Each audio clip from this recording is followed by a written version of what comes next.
Hi friends, welcome to my channel. For those of you that are new here, my name is Katelyn and I like to film eyeshadow palette, ranking, and review videos, as well as the occasional other beauty content sprinkled in. So if you like indie makeup, if you like eyeshadow palettes, if you like beauty content in general, I highly recommend that you hit that subscribe button because I post 2 videos every single week. And for those of you that are not new here, my face is happy that you are seeing it again.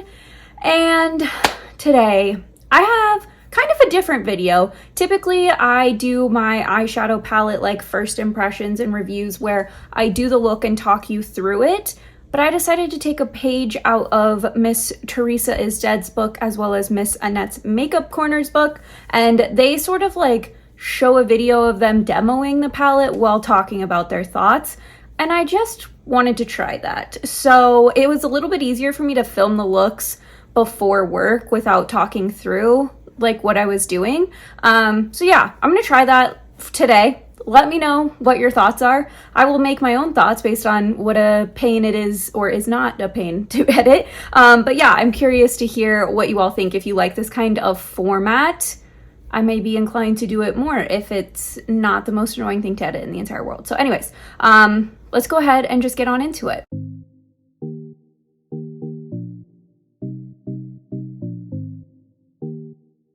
So I haven't decided if I'm gonna like put it here or do like a picture, like a side by side. I haven't figured that out yet. So I'm gonna sit a little bit over here just in case I decide to just pop it on the screen. But anyways, the first look that I am doing is with the Fleurette Amour palette. And I like just thought this was so weird. So this is the packaging on the palette, okay? You're looking at it and you're going, okay, peachy, got it. Peachy summer palette has kind of this like rosy thing. You're like, yeah, peach, cool. It's purple. Like this is straight up a purple palette. So I don't know if I got like one that had like the printing, like the wrong picture printed. I don't know, but this is what mine looks like. So it's all I can talk about. But anyways, I enjoyed this palette. I did risk it for the biscuit, and I put the blushes or I can't remember if I did one or both. You're watching it as we're talking, so but I did use at least a blush in my crease. I just felt like the jump from this matte to this matte was like pretty significant, and I wanted something to help be in between the two of those, and I thought the blushes worked nicely. I didn't have any staining or irritation in doing that, but it does say that I don't think those are meant to go on your eyes.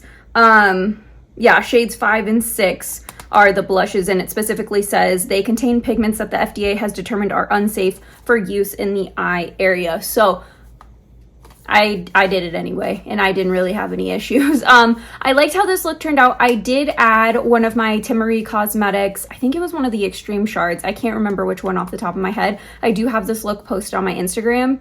So if you're really curious, you can scroll and find the look on my Instagram and see which Timmery Cosmetics pigment I used. I'm pretty sure it was her Extreme Shards, which is like her hollow formula. Anyways, I just felt like the shimmers in this palette, I used this one first because the shimmers in this one really excited me. I felt like you had this duochrome shade down here and this really light lavender. I thought the light lavender was pretty. It was really soft.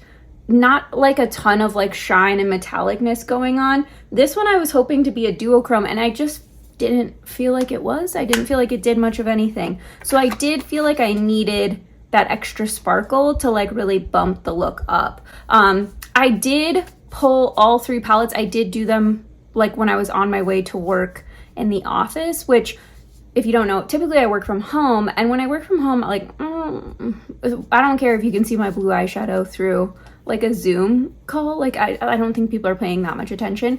So I do wear some like, you know, makeup that I think a lot of people wouldn't wear to work. But in the office, I just felt like, let me tone it down just a little bit. So I obviously still put extreme sparkle on my lids because I can only tone it down so much. But anyways, yeah, I was like on this one. The next one I used was the Fleurette Biseart. And this one also doesn't look exactly like how it looks. Like this one, for sure, it like the packaging looks neutral, and this is kind of the neutral one, but it has like the hot pink in it. So I'm surprised that the pink doesn't like jump out more on the back, but whatever. Anyways, this is what this palette looks like. I think I liked this one the best. I feel like the shimmers in this one reminded me of more of like the other shimmers I've tried from Viseart, where they're soft, they're not enhancing texture, they're just like a very subtle shimmer on the lid, but they still have something special about them. Like this hot pink on the lid still looked pretty, and it still had that like slightly blue flip to it. It's not like, if you use indie eyeshadows, it's not like an indie eyeshadow for, like, I think Viseart's indie too, but if you use like the I'm trying to think, like the BellaBeauteBar or the Ensley Rain, like, or the Simply Posh, like those types of shimmers where they're like bam duochromes, it's not quite that. It's more of a pink metallic with like some blue shimmers to it. Still really pretty. I probably could have worn this look. I actually debated just wearing this look without adding anything extra, but then I just couldn't help myself. So I added the Timmery Cosmetics pigment in Hollow 14. I have this one on my desk because I haven't posted a look with this palette yet at the time of filming this. But I use so this is the Extreme Shards in 14. It's like a hot pink and gold holochrome, holochrome. And then I also used my Melt Cosmetics Onyx Gel Liner, and I felt like with the extra sparkle in the liner, it just made that look pop a little bit more. And again, on that look, I also used the blushes. I think on all of them, I used the blushes in the crease. So I did it for all three looks, still standing. It was fine. But again, do as what the palette says, not as what I say. But if you're like, you know, if you were curious, I did put them on my eyes. I want full treatment. I don't want you to like think like, oh, I don't know. I don't want you to all be like, oh, how did she get that look? Or, oh, she obviously added in something else because I can't get that look with that quad. So I want to be fully transparent, but I also don't want to encourage all of you to do things you're not supposed to do, which according to the palette is put the blushes on your eyes. So anyways, last one, let's talk about Fleurette Core. This is the palette. This is the softest one. It was kind of my least favorite right off the bat. That's why I reached for it last.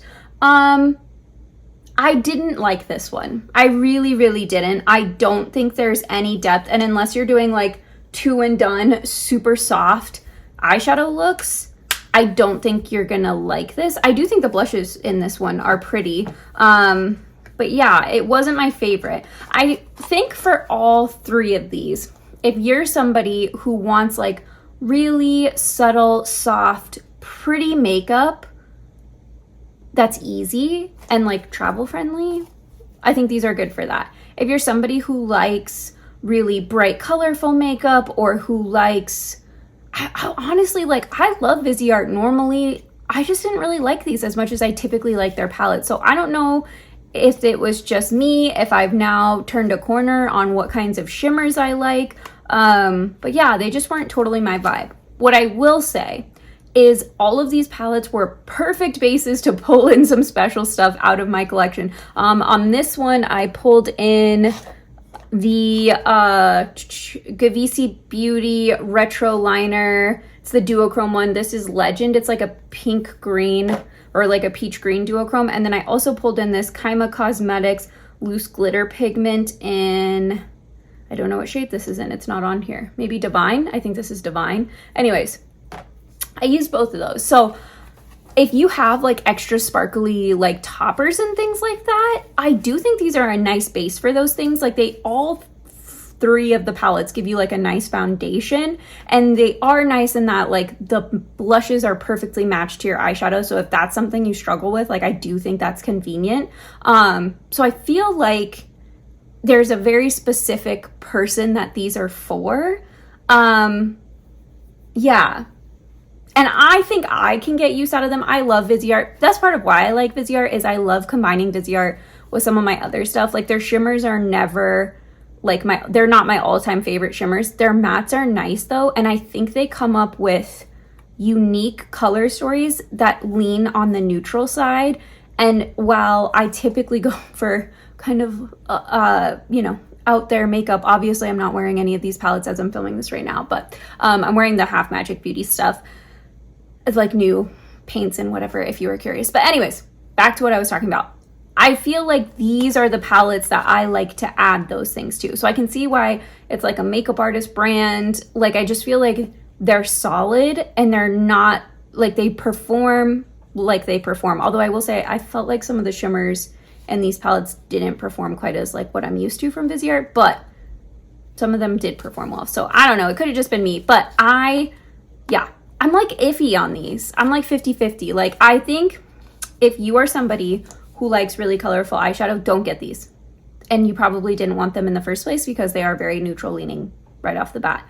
If you're somebody who likes really soft, pretty looks, though, like, I don't want to say no makeup, but like kind of the no makeup, or like the very subtle makeup that's obvious that you have makeup, but so that it's more than the no makeup, but it's not quite no makeup. I think these are good. I also think these are really beginner friendly.